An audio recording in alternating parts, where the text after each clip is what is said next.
Hey guys, welcome to another Sacred Writings video. My name is Jason Damiani, and today I'll be going over a Latin Bible in my collection from the 15th century.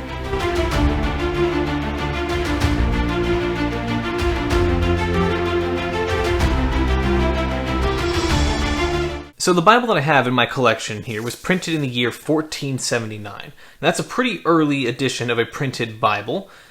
This in what's called the incunabula era. As I've mentioned previously, incunabula is a Latin term loosely translated as in the cradle, which really refers to the infancy stages of the printing era. So from about 1455 up to about 1499, give or take, is when you have that early stage or incunabula era of printing books and, of course, Bibles. And so what I have here is this Bible that was printed specifically in the year 1479, and it's really a beautiful example of an early printed Bible. Really large, it's what's considered a folio leaf, really, really beautiful Bible.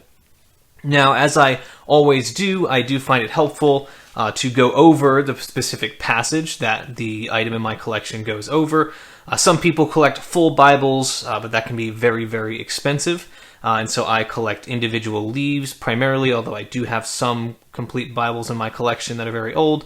It's much more cost-effective to have an individual leaf or a few leaves from a Bible versus the entire Bible as a whole. But this particular item, this leaf here, is the Gospel of John, specifically chapters 7 and 8. And so I could summarize them, but rather than myself doing it, I'm going to quote from a very respected theologian, John MacArthur, and he says, regarding these specific chapters, the main thrust of this section can be summarized as high-intensity hatred, since the smoldering dislike of Jesus in chapters 5 through 6 erupted into a blazing inferno. The culmination of this hatred occurs in chapter 11, verses 45 through 57, where the Jewish authorities plot to kill the Son of God, culminating ultimately in his crucifixion. Both chapters deal with Jesus at the Feast of Booths, or Tabernacles, in Jerusalem. Especially noteworthy is the fact that two major themes associated with tabernacles, i.e. water and light, come into prominence in these chapters. At the next Passover following this celebration of tabernacles, Jesus was crucified. The central truth that dominates this whole passage is that Jesus was on a divine timetable.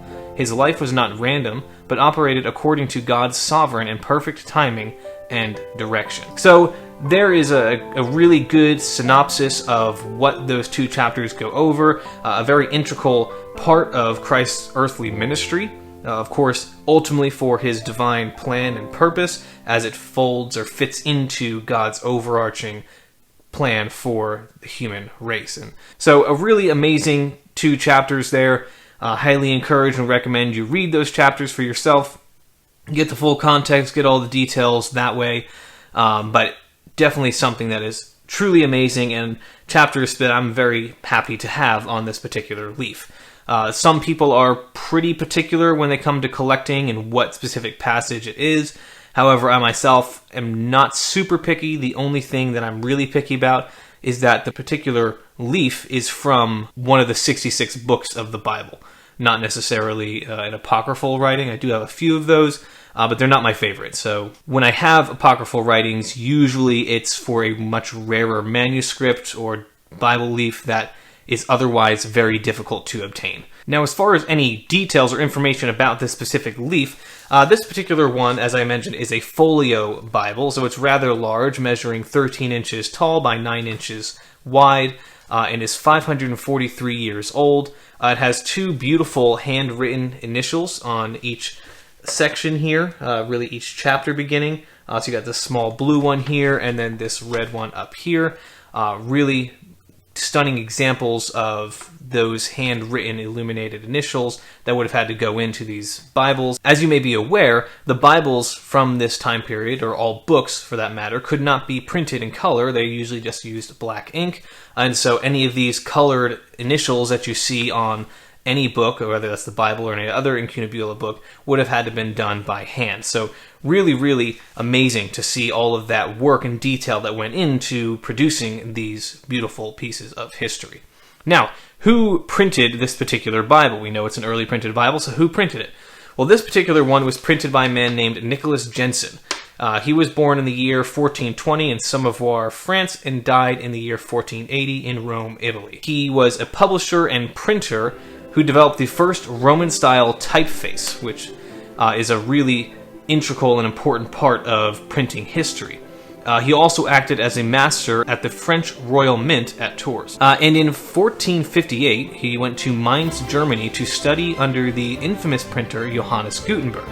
In 1470, he then opened up a printing shop in Venice, Italy, and in the first work he produced, the printed Roman lowercase letter took on the proportions, shapes, and arrangements that marked its transition from an imitation of handwriting to the style that has remained in use throughout subsequent centuries of printing. Basically, what he was doing there, what I just explained, is that prior to the printing press, all manuscripts, all books, all Bibles had to be written and produced by hand. Early on, for about 200-300 years, give or take, the scribes that would write these books came up with basically a universal style font. I actually do have a video on a medieval Bible where you can see that particular format of writing on there. But those manuscripts were very common, and everyone was very much used to that specific style. So when Gutenberg, and Fust as well, created the printing press and used that movable type, or the typeface, they had the letters designed to mimic that of a handwritten manuscript. When you transition out of something old into something new, to have some familiarity there is going to help people with that transition. So that's what Gutenberg did.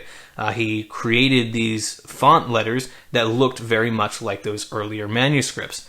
But eventually, Jenson comes along and he says, well, that's kind of hard to read. I don't know specifically why he decided to change it, but when he uses his Roman typeface, it's much more legible, much easier to read, and it's something that really took off. So it's really interesting to see that transition from handwritten to just a different type of text font. And although he composed his types in a meticulously even style, he didn't always put them together with the accuracy they deserved. Nonetheless, he published more than 150 titles. Darlot and Moll say, Nicholas Jenson, a Frenchman, printed at Venice very many books famous for the beauty of their typography. And so a lot of people really have a lot of regard for him and his printing style. He played, like I said, a major role in those earlier years of the printing press.